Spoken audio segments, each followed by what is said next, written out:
On the public hearing, item number 1 and number 2, Vice Chairman Glass will be abstaining from both of these items due to proximity. Item number 1 is a request for a transient rental license and coastal development permit to allow the renting or leasing of a room or rooms with or without table boards in a dwelling unit for periods of fewer than 30 consecutive day duration at 64 Gaviota, located in Building 18 in Hamilton Cove Condominiums. The owner and the applicant are Eileen A. Lucio and Bradley J. Hill. The owner applicants are present via Zoom, and the property is located within the low-density residential zone. The property contains 2 bedrooms and 2 bathrooms and is developed with the residential use consistent with the general plan and is allowed within the 2022 growth policy. The property manager for the unit is listed as Hamilton Cove Real Estate and Vacation Rentals. The contact information for the property manager is enclosed within the staff report. The property is located within Hamilton Cove Condominiums, which contains approximately 185 units. The Hamilton Cove Homeowner Association generally allows transient rental use, as evidenced by the fact that over 65% of the units within the Hamilton Cove development have been granted both CUPs and transient rental licenses for transient rental use. A saturation analysis is not relevant for transient rental units within Hamilton Cove, as the use is allowed under the rule of the Hamilton Cove Homeowner Association. The proposed transient rental license is categorically exempt under Section 15305 of the state CEQA guidelines regarding minor alterations in land use limitations, which do not result in changes in land use or density. The project requires a coastal development permit under the Section 9/8.102B2V of the Avon Municipal Code. The project is within the 300-foot appealable zone, and the proposed change in use conforms with the certified local coastal plan and complies with all requirements. Staff has not received any comments in favor or in opposition of the transient rental license. Staff is recommending that the Planning Commission find the project categorically exempt under Section 15305 of the state CEQA guidelines, adopt the findings necessary as outlined in the staff report to support approval of the coastal development permit, including that the project is within the 300-foot appealable zone, and find that the application is allowed under the 2022 annual growth policy. This concludes my presentation. I am available for any questions. Are there any questions from the Planning Commission to staff on the report before I open the public hearing? No? Seeing none, I'm going to open the public hearing. Anybody wishing to testify on this application? No one in the audience? Anybody out in the ether? None. Any special emails at the last minute coming in? None. I'm going to close the public hearing. Would anyone like to make a motion to approve or deny this project? Or make a motion for the recommendations of staff 1 through 4 to approve the project? I'll make a motion to approve the project per staff recommendation, including the Exhibit A standard list of conditions for transient rental license. Okay, is there a second? Second. Okay, moved and second. Any discussion? Hearing none. Rocio, if you could count the vote, please. Commissioner Kennedy? Yes? Chairman Hewitt? Yes? Commissioner Putnam? Yes. And Commissioner Smith? Yes. Motion passes. Thank you. Thank you. Item number 2, please. Thank you, ladies and gentlemen of the commission and staff. Thank you and staff for your assistance. Thank You're you. very welcome. You're very welcome. Moving on to item number 2. Item number 2, the Item number 2 of the public hearing is a request for a transient rental license and coastal development permit to allow the renting or leasing of a room or rooms with or without table boards in the dwelling unit for periods of 30 consecutive days duration. Unit 31, Camino de Flores, located in Building 2 in the Hamilton Cove condominium. The owner and applicants are Philip Myers and Jeremy Simpson. Owner applicants are present via Zoom. The property is located within low-density residential zone. The property contains one bedroom and one bathroom, and is developed as the residential use consistent with the general plan, and is allowed under the 2022 code. The property manager for the unit is listed as Veronica Bravo. Information for the property manager is enclosed within the staff report. The property is located within the Hamilton Cove condominiums, which contains approximately 185 units. The Hamilton Cove Homeowner Association generally allows transient rental use, as evidenced by the fact that over 65% of the units within the development have been granted both CUPs and transient rentals for transient rental use. A saturation analysis is not relevant for transient rental units within Hamilton Cove, as the use is allowed under the rules of the Hamilton Cove Homeowner Association. The proposed transient rental license is categorically exempt under Section 15305 of the State CEQA guidelines regarding minor alterations in land use limitations which do not result in change in land use or density. The project requires a coastal development permit under Section 9/8.102 B2B of the Avalon Municipal Code.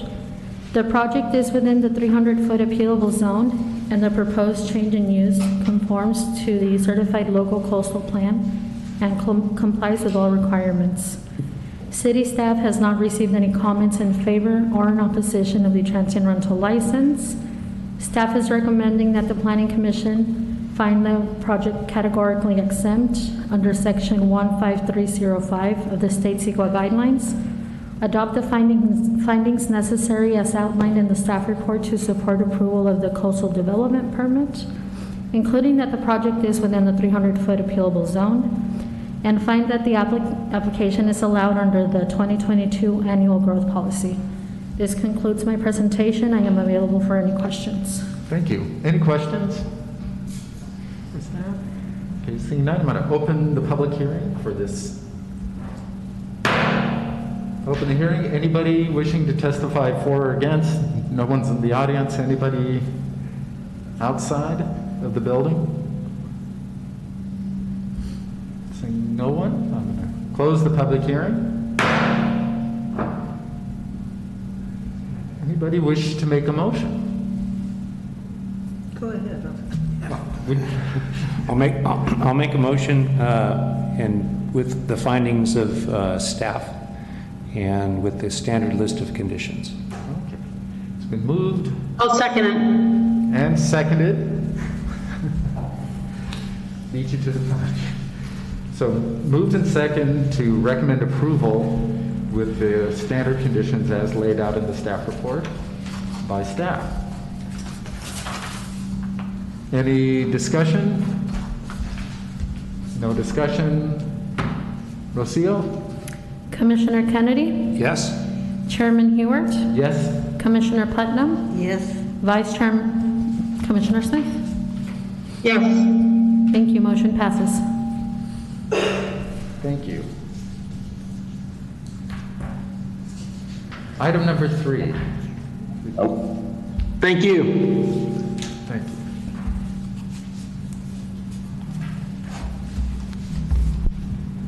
Item number 3, the general plan amendment. We'll start off with a staff report. Is that in-house staff or? Amanda Tropiano from DeNova Planning has a presentation prepared for us. Okay, thank you. We're ready for it. All right, thank you. Good evening, Commissioners. My name is Amanda Tropiano, and I'm a principal with DeNova Planning Group, and excited to be working with the city on your housing element update. As Susanna had mentioned, I do have a brief presentation, and I believe I need the controls perhaps turned over to me, either as a host or co-host, if that works. Amanda, this is Jamie. I'll do that. Yes. Sure. Okay, thank you. Yep.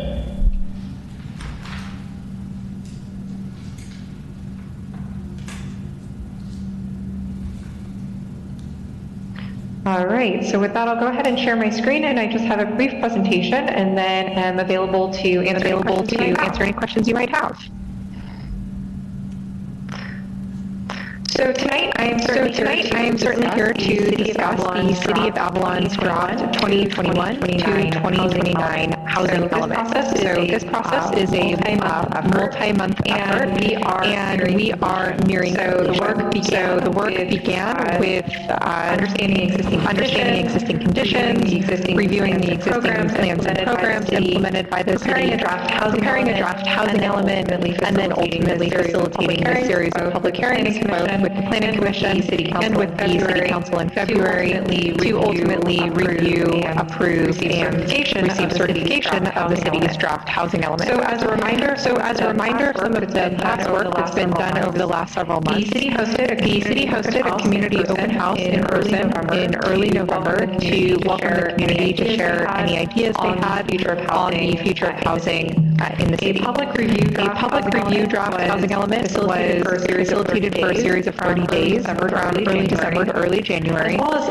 well as a review by the State Department of Housing and Community Development, or you might hear me refer to them as HCD. We're going to spend a little bit more time talking about them, but the state reviews and ultimately certifies housing elements, and they're provided 60 days for their review and comments. So that period extends from December 31st, 2021, when their review was initiated, through the end of this month, and January 31st is when we expect to have their comments returned. I did make a presentation to the City Council last night, and then of course here tonight on public hearing with the Planning Commission, with a scheduled public hearing date on City Council on February 10th. The end of a state-mandated timeframe to adopt the housing element is February 12th, so we are on track to achieve that objective.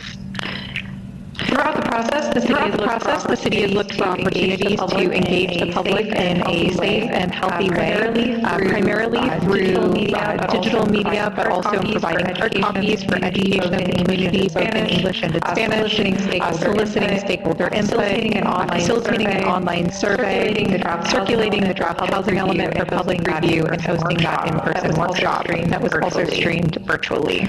So discuss a little bit more about the housing element background. The housing element is part of a city's general plan, and no surprise, really focuses specifically on the topic of housing. It lays out programs, policies, and goals that really guide decision-making about housing over the next 8 years. So every city and county in California has to have a housing element as part of their general plan, and it has to be updated every 8 years. And again, that target date for adoption is February 12th, to remain in good standing with the state on this schedule.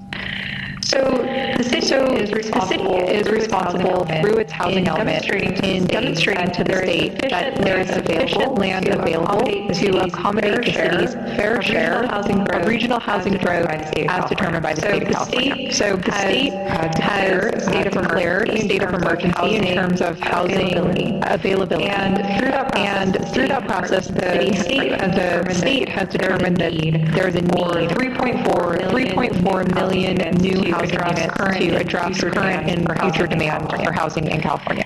The state then allocates a portion of that overall statewide growth to metropolitan planning groups like the Southern California Association of Governments, which is the metropolitan planning organization that the city is part of.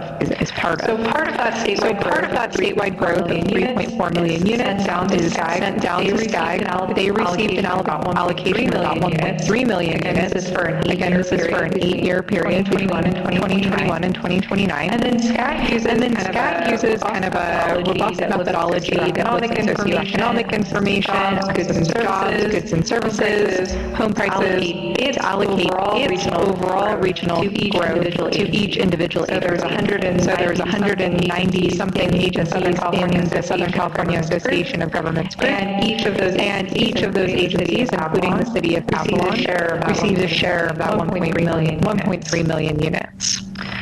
So over time, certainly population growth in the city was concentrated in the 70s and 80s when there was some significant new development happening in Avalon. But over the past 20 years, growth of course has been relatively limited, both based on the availability of land and also of necessary infrastructure and resources.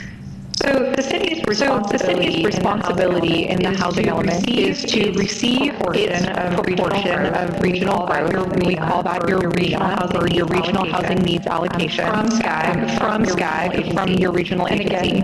And again, show that there's enough land appropriately zoned and designated to allow the private market developers to build that amount of housing. And not all units are created equal. The state also provides some guidance on the affordability for different household incomes. So different household incomes represent a portion of that citywide arena that you receive in terms of that bottom line.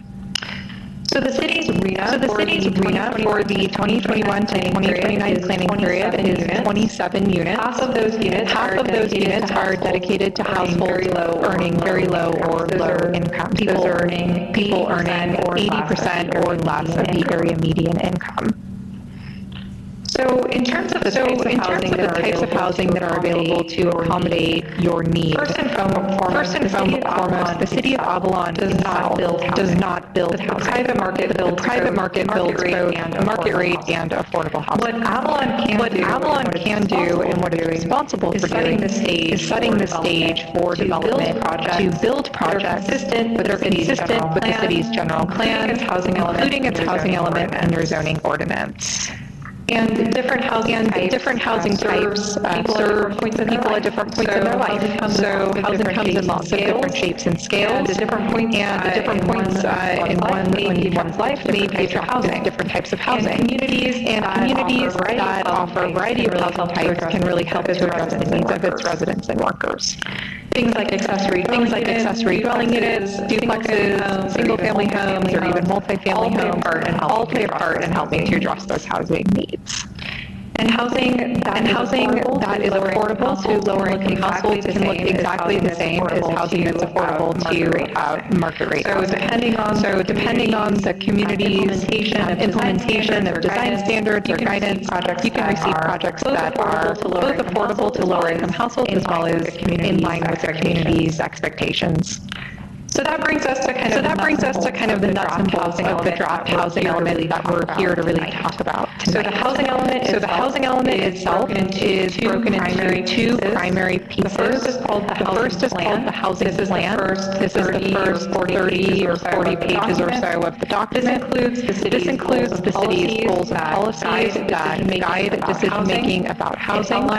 It outlines specific programs that the city will implement to achieve those goals and policies. And lists quantified objectives in terms of housing production, conservation, and preservation over the planning period. Part two of the document is the background. These are all of the background information, research, analysis, statistics, and data points that go into developing the goals, policies, and programs. So the background includes an assessment of the city's progress towards meeting its current housing element goals, an assessment of housing needs, constraints to housing development, available resources, and an assessment of fair housing issues, which is a new component for housing elements being updated in this cycle.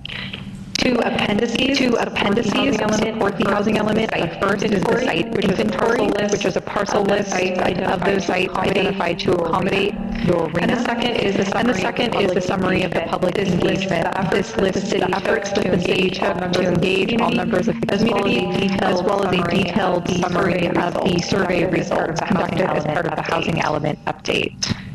So the city includes 5 goals as part of its housing plan, and these goals are largely reflective of those included in your current housing element. That's not really surprising because goals should stand the test of time. They should be long-term. It's important to recognize that the goals that guide decision-making in terms of housing in Avalon continue to be relevant as we look towards the next 8 years.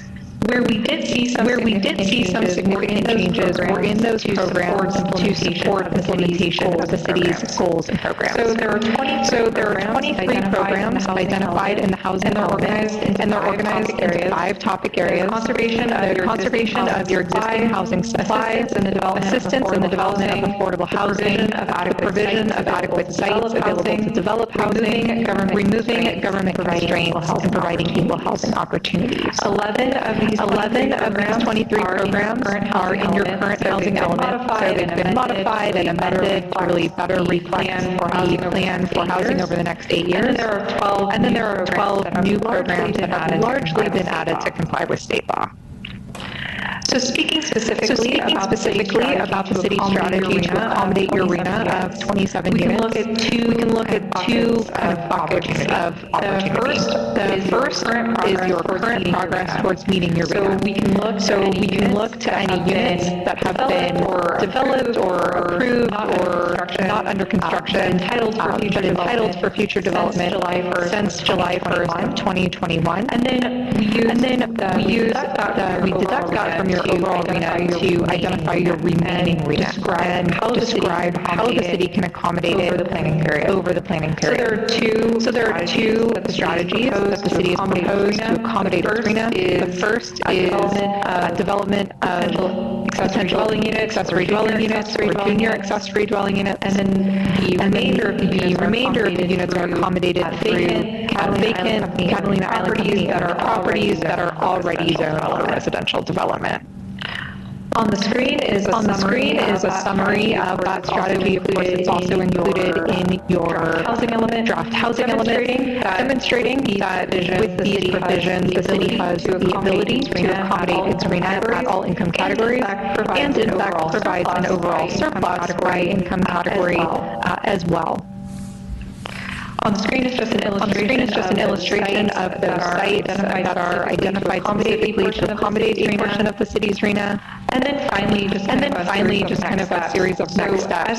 So, as I had mentioned, the State Department of Housing and Community Development, they provide comments and require a city to revise their draft element prior to adoption in order to comply with state law. They're kind of our checks and balances on that. A draft was submitted to the state in early December, and they are provided 60 days for review.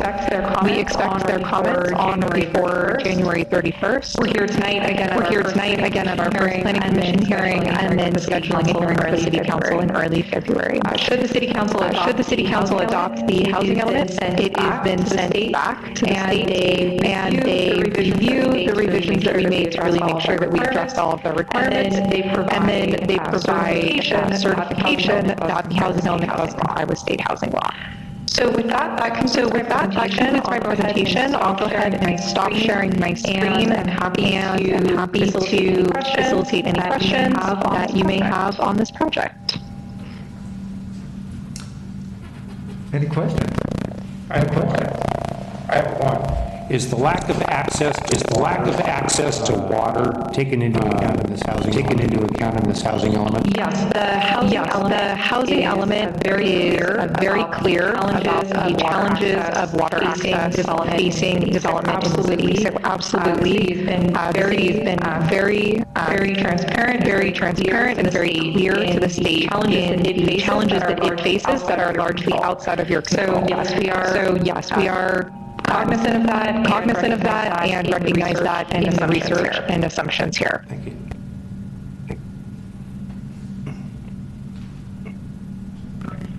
I think that would be the key question. Sure. Any other enlightenments from staff on this that would help? I have a question. This isn't like something that has to be done. This is something that the state wants like cities to do. Like there's no we're not penalized by the state if do 27. That's right. You do not need to produce the units. You need to demonstrate that you have the available land at the appropriate zoning to allow for the units. You are not penalized if 8 years from now no units were developed. We're not penalized for that.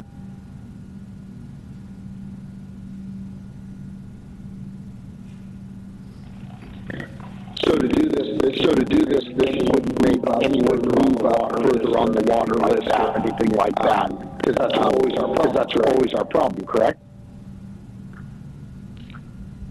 This would not impact any of your ongoing water list allocation plans or the priority or list of those. No. Gotcha.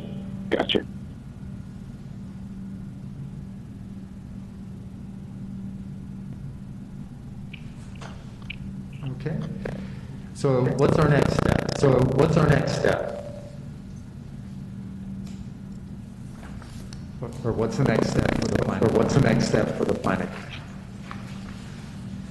I believe you have a resolution provided to you, and if Susanna is available, she perhaps could introduce it. I believe there is a resolution along with a finding of an addendum that's been prepared for the final general plan EIR. And you would be making a recommendation through that resolution to the city council for their review at a subsequent public hearing.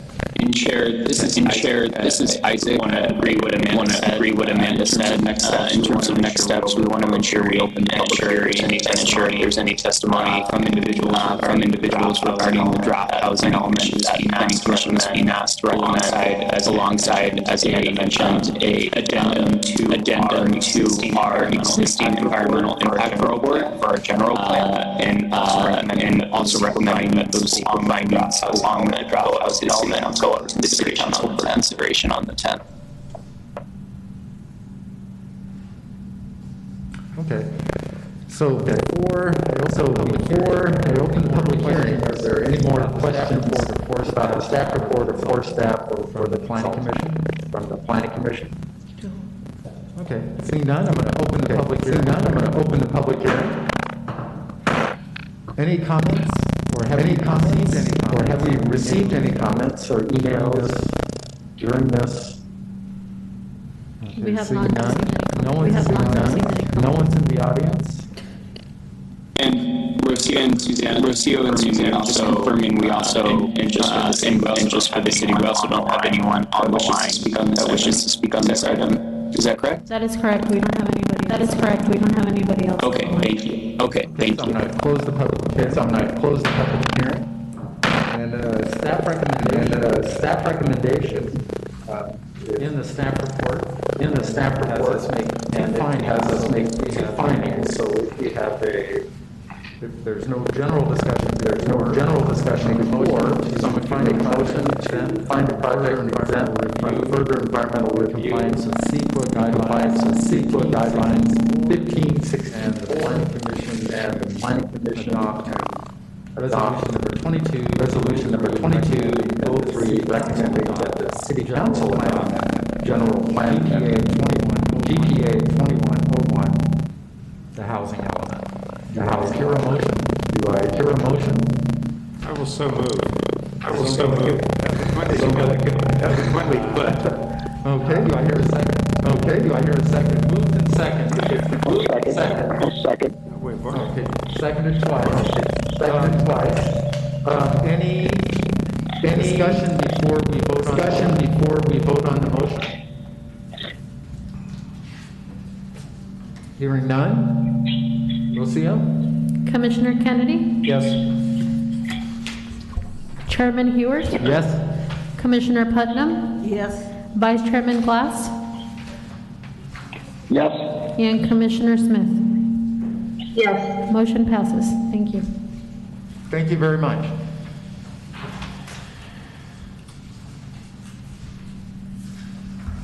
Thank you, Amanda. And then now our final item, our next item, item number 4, the hearing to consider a zoning ordinance amendment. Staff report, please. All right, I believe Isaac was going to give a brief overview of the state mandated SB 9. Correct. Thank you, Susanna. Good evening to our planning commissioners this evening. Before you tonight as a public hearing item is a request to recommend an ordinance that amends our municipal code to effectuate the state's desires with respect to a large bill passed last year that went into effect January 1st called SB 9. So SB 9 really did two big things and sort of removed a degree of local discretion in a way that to me kind of mirrors our accessory dwelling unit regulations, in that the state has essentially required by right or ministerial approval of certain housing development projects to address the housing crisis, both the affordability crisis and just the lack of units. We heard about that a bit in our general plan update in terms of the large numbers coming through SCAG to try to keep up with our population with housing units. So SB 9 really does two separate things, and both are addressed in this draft ordinance. One thing it does is what's known as an urban lot split, and that means the state is stating now that local agencies have to allow within single-family zones that an owner be allowed to essentially ministerially subdivide their single-family lot. And that's what's known as an urban lot split. And then they can separately convey one of those two newly created lots, and the thinking being they'll stimulate additional housing this way. So an urban lot split has certain requirements that are baked in under state law. The existing lot can only do what's known as one of these subdivisions once, and the size of the underlying lot has to be at least 2,400 square feet, and each newly created parcel has to be at least 1,200 square feet. There are some additional state law restrictions on this sort of ministerial subdivision, but it's worth noting the Subdivision Map Act, which sort of guides our subdivision standards, still applies, but only to the extent that there are objective standards, because there's no sort of discretionary approval contemplated by this type of urban lot split under state law.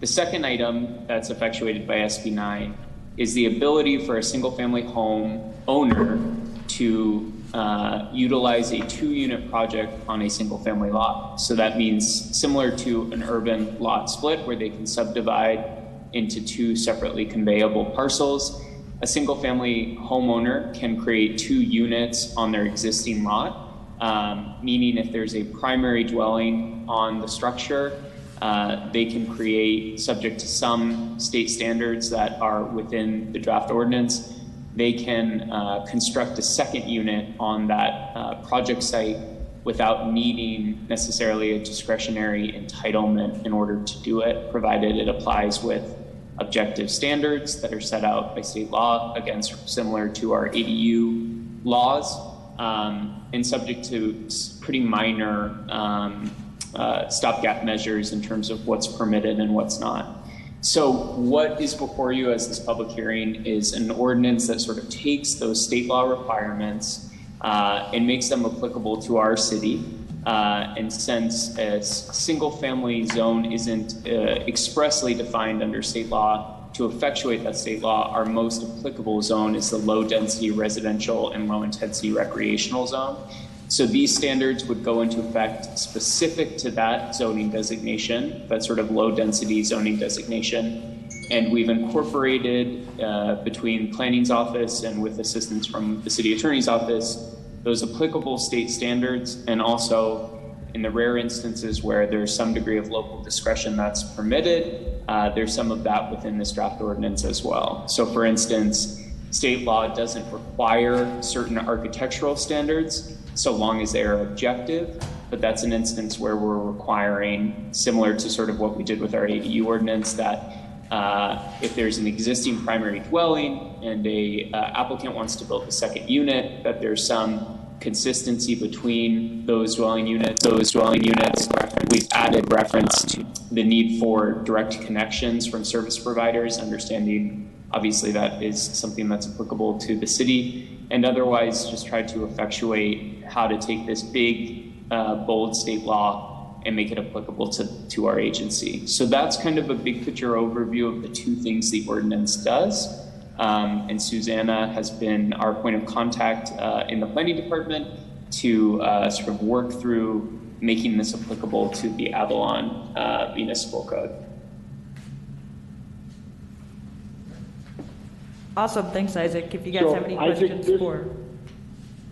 Would this mean that you still have to have the water allocation to do the ADU, and that basically a single-family neighborhood now, according to state law, could have duplexes everywhere, correct? Correct, yes. That is a summation of sort of where the state law's gone, although in many, many more words that are less clear than that. So that's a pretty good summation of what they can do. They can do a duplex. The two units don't necessarily have to be connected, but under both of these sort of new changes to the law, the urban lot split, so actually subdividing a lot, you could do a duplex that were attached to each other on the two newly created lots, so they could be separately conveyed. Or if you didn't want to subdivide the lot, but you wanted to take advantage of the 2-unit project, you could build a second unit similar to what you can do with an ADU. And it wouldn't have to be attached. It could just be 2 dwelling units on the same parcel. But yes, functionally, it essentially says you could create duplexes on single family zones throughout the state. And I would note there are some instances where our ADU laws still apply. So in certain instances, in theory, someone could utilize one of these approval processes and still, in certain instances, receive approval for an ADU.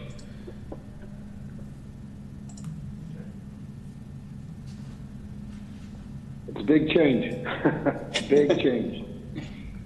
It is. I think one thing for the commission to keep in mind is because of the size of our lots and because of our unique community, I do think, and this is just my personal opinion, that Avalon is unlikely to see quite as many instances of this sea change as maybe some other jurisdictions, but it is something that the state law is in effect, and we're trying to accommodate that while also ensuring we have codified sort of the specificity unique to our community. And in particular, 4-foot setback side and rear. I mean, once you add that to the equation, it wipes out about 3/4 of the town. So this is more a dot the I, cross the T, and pass this so the state's happy. Well, actually, that's... Yes, the only... That sounds right, yeah. Well, I've got a The only question. note I would make of that, Commissioner Kennedy, is we do, there is sort of an overarching requirement under state law that says to the extent there are objective standards that a local agency can apply as part of these SB 9 projects, they yield, quote unquote, they yield to the extent that they preclude physical construction of 2 units that are at least 800 square feet and meet those setback requirements you mentioned. So I wanted to just caveat that because I think it's worth keeping in mind that our objective standards here are going to continue to apply in the underlying zone.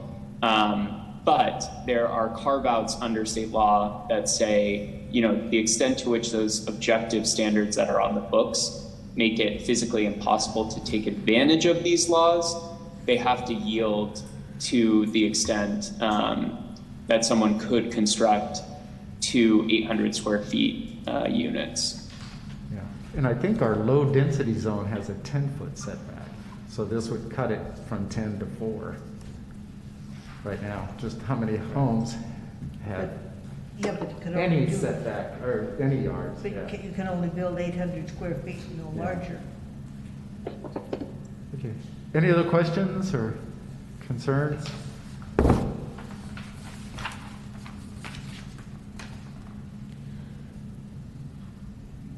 Does this mean like if the lot didn't fit this exactly, we would have to give them a variance to do this? No, variance would still require discretionary approval. So there are instances where we have sort of I'm trying to think of the right word for this. We have sort of that baseline floor that says, the extent to which you have objective standards can't necessarily be applied if they're going to physically preclude the construction of 2 units of 800 square feet with those 4 feet rear and side setbacks. If there are other objective standards that apply for the underlying zone, there's a possibility they have to yield if they're going to mean that someone could not, like physically could not construct 2 of those 800 square foot units. But to the extent the application otherwise would require a variance and isn't consistent with the underlying standards, objective development and design standards, then it would still be required to come through our normal discretionary entitlement process.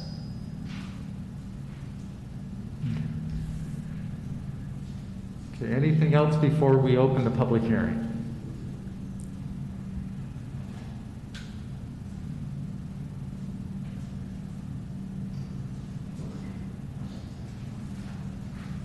Okay. I'm going to open the public hearing. Anybody wishing to testify on this proposal to meet new state requirements for housing? No one in the audience is stepping forward. Is there anybody contacting us through any other means? No, I don't see any other chats. Nobody's added to the chat, no emails just sent. Okay, I'm going to close the hearing. Any discussion before the motion? I'm going to just, at the end of the staff report, there's a recommendation from staff that sets up a motion very nicely if someone would like to read it. Besides me this time. Anybody want to? Which could just be use staff. Well, yes. I'll make a motion that we recommend to the city council that they amend our zoning ordinance in compliance with this resolution 22-04.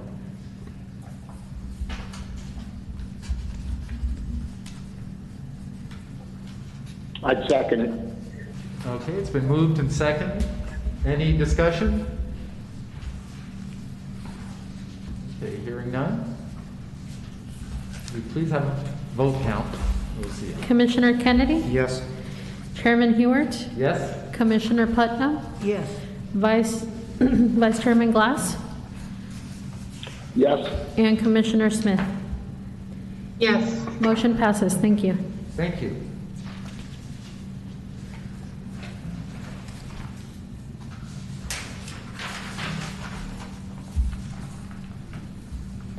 Okay, we'll do any items of discussion from the city attorney or planning staff?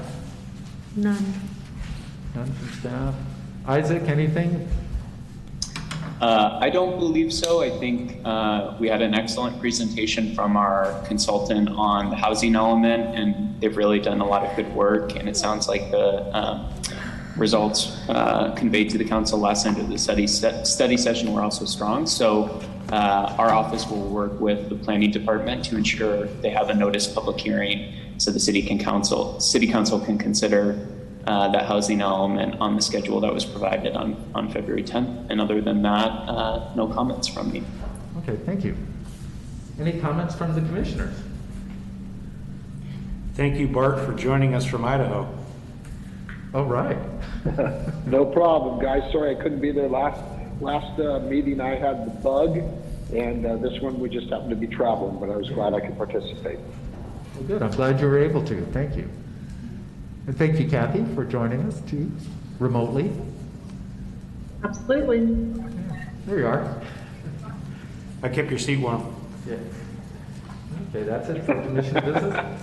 Any business from the audience or the ether? No?